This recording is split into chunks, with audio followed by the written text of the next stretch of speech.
Hi, welcome to another episode of How to Do Atkins Low Carb. My name is, of course, Ken Talton, and this week's episode has to do with the topic that I've been dealing with a lot lately. How to read ingredients label, and this week specifically it's about sugar.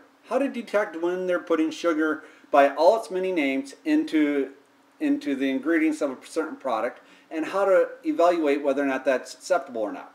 Alright, so first top, let's deal with sugarcane sugars.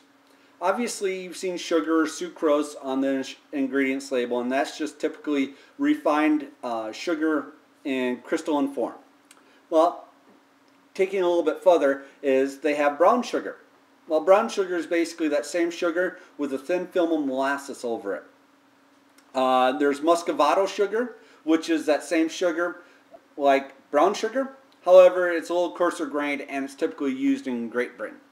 There's turbinado sugar, which is also called washed raw sugar, and the crystals are a bit larger than regular white sugar, and it's a little bit more blonde in color. It's a little bit more organic, a little bit less refined than regular sugar, and hence you might see it in the healthier section or away from the regular sugar. There's also powdered sugar, which is basically also called confectioner sugar or icing sugar. And it's made from regular white sugar, but it's ground up more thoroughly into a superfine powdered form. You might also find evaporated cane juice, which is essentially a finer, lighter colored turbinado sugar. They basically have refined it further down and made it the turbinado sugar a little bit more fine. You might also see something called sucanat, which stands for sugarcane natural. It's an unrefined cane juice. Basically, the evaporated cane juice would be the more refined version of it. Sucanat would be the unrefined version of it. And finally, molasses. You've seen me use molasses in a number of my videos, and that would be the only version of this sugar cane that has any vitamins or minerals in it that are healthier for you.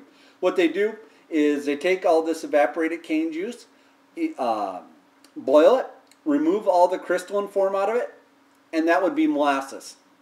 First string molasses. Second molasses would be pouring water back into it, boiling it again, taking the crystalline form again out of it, and there you are left with second molasses.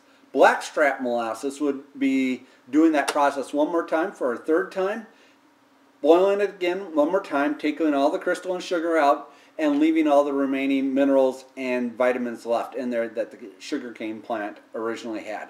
That would be the healthiest version for you. It has a very pronounced flavor, and it has the lowest carb count of any of the sugarcane sweeteners.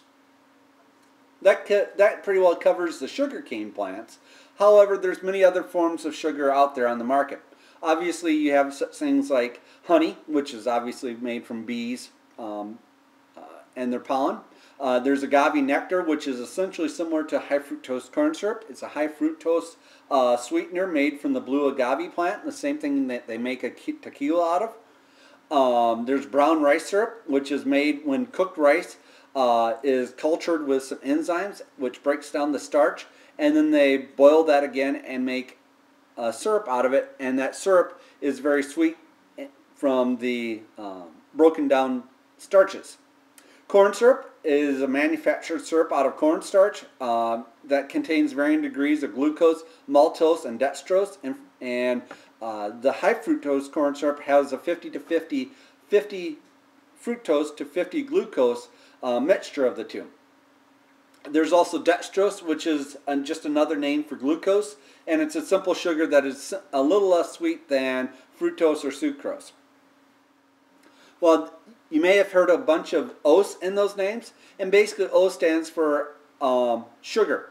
And here's the list of them. I may have covered a few of these already. Lactose, which is milk sugar. Sucrose, which is just basically the simple sugar.